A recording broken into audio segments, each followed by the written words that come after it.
Welcome back to Custodial Crypto. Today I'm going over Solana's new Alpenglow upgrade, or SIMD 0326. It was approved on the 2nd of September with 98% of validators in favor, and it's set to go live in Q1 of 2026. It's a major change that will be mandatory for all validators, making it a hard fork. I'm going to go over the pros, the cons, and what this could mean for the price. And I'm finally going to go over the new proposal, Fire Dancer, that aims to take Solana to 1 million transactions per second. That's more than Visa and MasterCard. So stay until the end, and if you're bullish on Solana, this should give you even more conviction. Solana currently uses proof of history and Byzantine fault tolerance protocols to validate transactions. Proof of history creates a timestamp for every transaction, making a verifiable sequence before the network even needs to come to an agreement. The code ensures that the order cannot be faked, making transactions faster. And the Tower BFT protocol is how validators agree on the order of transactions posted to the final blockchain. So some transactions will be malicious, others will still be offline. And to validate transactions, validators will need to stake or lock up Solana tokens, and they will take turns processing transactions based on a schedule. So the more you have staked, the more likely you are to be selected to validate transactions and earn Solana tokens as a reward. The network can do 50,000 to 65,000 transactions per second, so it's very fast and efficient, but it has high energy and hardware requirements, which does centralize the network amongst big players. And the extra 4 to 6% of Solana tokens produced each year are paid to these validators, which can make the network even more centralized.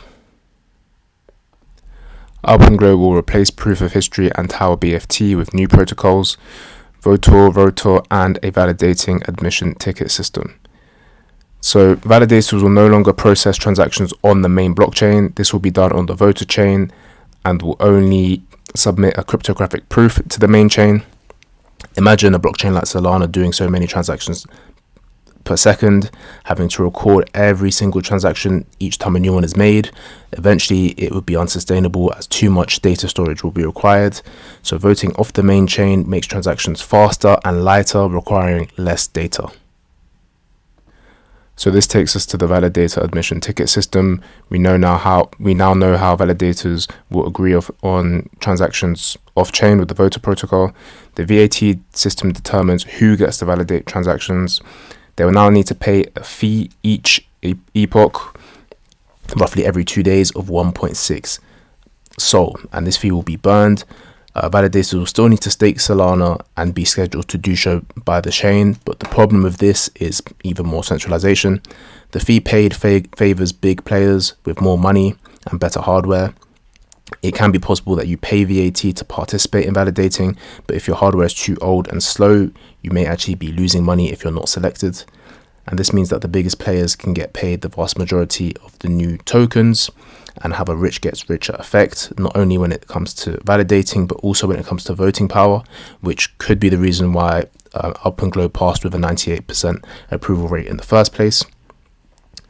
But the good thing about the change is that hardware costs should decrease, as less data and energy will be required to make new blocks. It's the cost that will increase. But Solana isn't designed to be super decentralized in the first place. If you look at this Twitter post from Solana themselves, this is their future vision for the blockchain. So they're saying that stocks on the Nasdaq are already being issued on Solana with regulatory approval, so you get all the same rights with a TradFi broker. And they're claiming that trading of stocks should also be coming to the blockchain. You have new companies such as Bullish that are going to create complete trading platforms which have transactions running directly on Solana, and they'll be able to cut out middlemen in the TradFi system. Trading, ownership will all come to the blockchain. And the other main use case of Solana is stablecoin transfer or payments. Blocks will be able to be finalized in 100 to 150 milliseconds with the Alpenglow upgrade, making Solana perfect for payments, with fees of 0.001 cents per transaction, and that's obviously much cheaper than TradFi processors. According to DeFi Llama, Solana has $15 billion worth of stablecoins on the blockchain already, and this is set to grow massively in the future.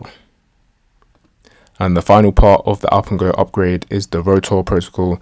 This will happen after the initial upgrade, so in the second part. It's a new protocol that changes how data is communicated among computers on the network. So currently, validators transfer data from one another in a gossip-style protocol, which is inefficient. The new protocol will broadcast the right information at the right time.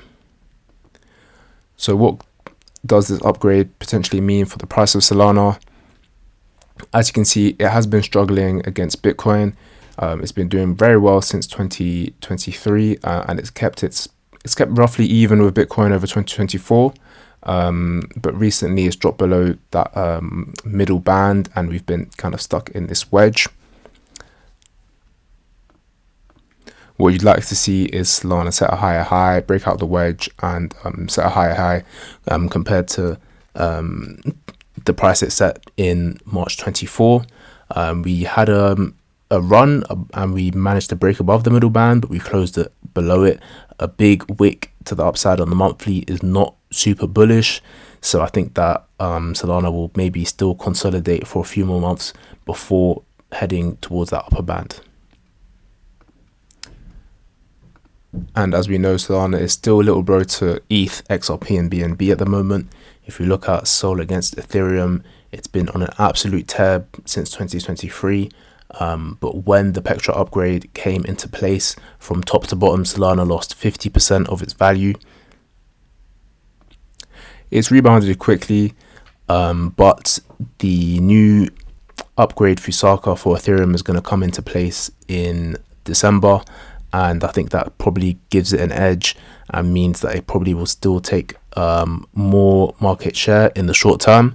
So I think that Solana will probably do better in 2026 rather than towards the end of the year compared to its competitors. And finally, there are already proposals for after the upgrade. Firedancer or SIMD 0370 would plan to make Solana even faster than the Alpenglow upgrade by removing computing units per block or data requirements on the blockchain.